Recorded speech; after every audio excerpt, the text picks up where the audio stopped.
മധ്യപൂർവേഷ്യൻ സംഘർഷ പശ്ചാത്തലത്തിൽ രാജ്യത്ത് ഇന്ധനക്ഷാമം ഉണ്ടാകില്ല എന്ന് കേന്ദ്ര സർക്കാർ ആവർത്തിച്ചു. പാചകവാതക ഉപഭോഗം കുറയ്ക്കാൻ ഹോട്ടലുകൾക്ക് national restaurant authority of India നിർദ്ദേശം കൊടുത്തിട്ടുണ്ട്. നാളെ മുതൽ ബുക്ക് ചെയ്യുന്ന വിമാന ടിക്കറ്റുകൾക്ക് എയർ ഇന്ത്യയും എയർ ഇന്ത്യ എക്സ്പ്രസും ഇന്ധന സർചാർജ് ഈടാക്കുമെന്ന് അറിയിച്ചിട്ടുണ്ട്. ബൽറാം നെടുങ്ങാടി ഈ വാർത്തയുടെ അപ്ഡേഷനുമായി ഡൽഹിയിൽ നിന്ന് ചേരുന്നു. Balram, good morning. ബൽറാം, ശരിക്കും ഈ പല ഹോട്ടലുകൾക്കും പ്രവർത്തിക്കാൻ കഴിയാത്ത സാഹചര്യമുണ്ട്. മാത്രമല്ല ആളുകൾക്ക് താങ്ങാൻ കഴിയാത്ത വിമാന ടിക്കറ്റ് വരുന്നു. അപ്പോൾ ഇങ്ങനെ ഈ യുദ്ധം, നമ്മുടെ ചവിട്ടുപടിയിൽ നിന്നിരുന്ന യുദ്ധം ഇപ്പോൾ അടുക്കളയ്ക്കകത്തേക്ക് കയറിയ അനുഭവം നമുക്കുണ്ടാകുന്നു. Very good morning S K N.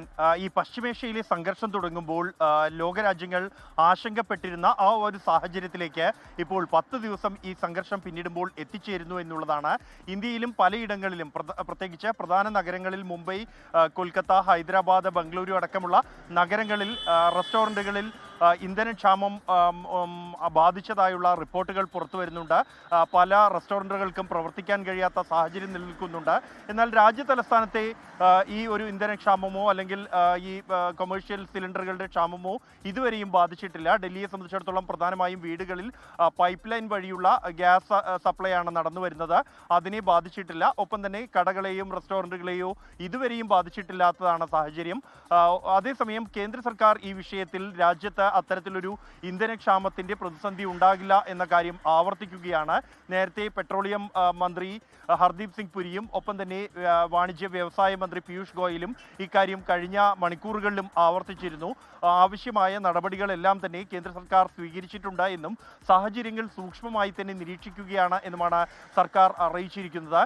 ഈ അവശ്യവസ്തു നിയമം പ്രാബല്യത്തിൽ ആയിട്ടുണ്ട് രാജ്യത്ത്. ഇതനുസരിച്ച് ഈ എണ്ണ ശുദ്ധീകരണശാലകൾ ഒപ്പം തന്നെ ഈ LPG ഉൽപാദന കമ്പനികൾ അടക്കമുള്ളവയ്ക്ക് നിർദ്ദേശം നൽകിയിട്ടുണ്ട്. ഗാർഹിക ആവശ്യത്തിനുള്ള ഇന്ധനം അത് നിർമ്മിക്കുന്നതിന് കൂടുതൽ പ്രാധാന്യം നൽകണമെന്നും ഒപ്പം തന്നെ ഈ പൂഴ്ത്തിവെപ്പും കരിഞ്ചന്തയും ഒഴിവാക്കാൻ ആവശ്യമായ നടപടികൾ കേന്ദ്ര സർക്കാർ സ്വീകരിച്ചു കഴിഞ്ഞതായാണ് സർക്കാർ വൃത്തങ്ങൾ അറിയിക്കുന്നത്. അതേസമയം ഈ വിമാനയാത്രാ നിരക്ക് വർദ്ധിച്ചേക്കും എന്നുള്ള ഒരു സാഹചര്യവും നിലനിൽക്കുന്നുണ്ട്. കഴിഞ്ഞ ദിവസമാണ് എയർ ഇന്ത്യ ടിക്കറ്റുകൾക്ക് ഇന്ധന സർചാർജ് ഈടാക്കും എന്ന് അറിയിച്ചിരിക്കുന്നത്.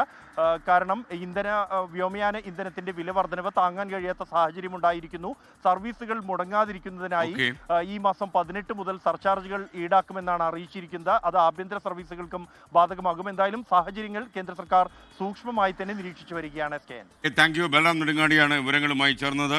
ലോകത്തെവിടെയായാലും ഏത് സമയത്തും 24 വാർത്തകളും ഓഗ്മെന്റഡ് റിയാലിറ്റി പാക്കേജുകളും എക്സ്പ്ലെയിനറുകളും വിശദമായി കാണാൻ ഞങ്ങളുടെ യൂട്യൂബ് ചാനൽ നിങ്ങൾക്ക് സബ്സ്ക്രൈബ് ചെയ്യാം.